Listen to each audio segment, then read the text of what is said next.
Well, as we promised, over the next few hours, we're going to have some fascinating conversations with scientists from across the globe. In fact, starting right now is Mr. Goutam Chattopadhyay, a scientist with NASA. Mr. Chattopadhyay, thank you very much for speaking to Republic TV. It's a fascinating moment because what we are witnessing, many would say, historic to say the least. Not the first time that we're looking at astronauts being there up in the space for a longer period of time. There have been delayed missions back in 1991 and thereafter several such other missions. But having said that, what makes this so very different? And if you can help us understand why this is also extremely challenging, extremely difficult mission altogether. So first of all, I want to say that space exploration is not easy. It's always challenging. There is difficulties. It seems routine sometimes because we have been so successful that we keep going and going to space station. Astronauts go and they come back. However, every mission is always, there is some challenges there. As we know, for the Starliner case, that when it went there, we found there are some technical difficulties. And for space mission, we call in NASA parlance that failure is not an option. Perhaps we could have brought Sunita Williams and Butch, Wilmore and others brought back, but we could not take that risk. The Starliner actually came back safely.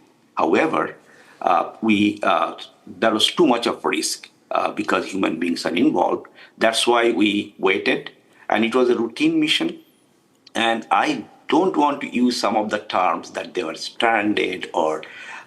So whenever an astronaut goes up there, even if for a small duration, they're prepared for a longer stay. They're always mentally and physically prepared because these things happen. And right now, and I'm quite confident that NASA has always a backup. So it is not that they are not going to come back. So always we knew that we'll bring them back, the astronauts. So everything is going smoothly so far. So we are very excited that all four of them, Sunita Williams, Butch Wilmore, and then Nick Hague, three astronauts, and Alexander Gorbanov, a cosmonaut, all four of them will be safely back home. Mr. Chattopadhyay, assuming that today, if you were in the mission room, how worried or anxious you would have been, because the splashdown in itself comes with its own difficulties. And this has been perhaps a long, drawn, fraught technicalities that we've actually seen. What would make you perhaps worry a little bit, especially during the splashdown? So I won't say that I'll be worried, but what I'll say that we'll be cautious.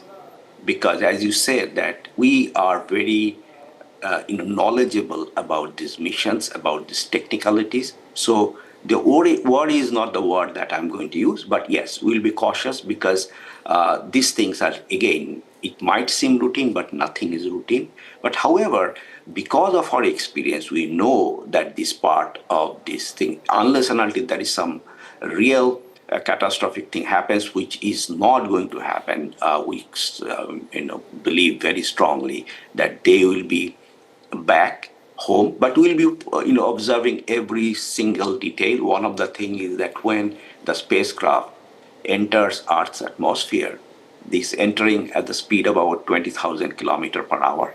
That is a huge speed. And also that generates a lot of heat, on the outside, about 1600 degrees centigrade. We know that our water boils at 100 degrees centigrade. So it will give you an idea how much heat that generates in the outside shield, but there is good protection against that good materials. So I won't be worried, but we will be cautiously optimistic.